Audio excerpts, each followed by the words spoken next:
আজকে আমার বাবা যদি আমাকে 1,00,00,000 যদি আমার বিরুদ্ধে কথা বলে, আমি বাবার সামনে জাস্ট এভাবে থাকবো।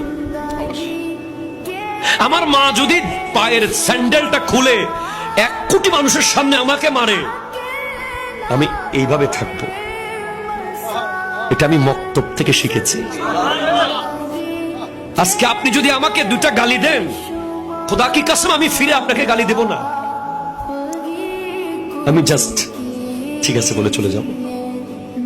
আমি এটা মক্তব থেকে শিখেছি। আপনি আমাকে সালাম দেওয়ার আগে আমি সালাম দেব, এটা আমি মক্তব থেকে শিখেছি। কি সুন্দর দিন ছিল। সকালবেলা ঘুম থেকে উঠেই সবাই, ছোট ছোট বাচ্চারা কিচির মিচির করে করে মসজিদে। আমার মা বোনদেরকে জিজ্ঞেস করেন না ঘুম থেকে উঠতে পারে কিনা। কত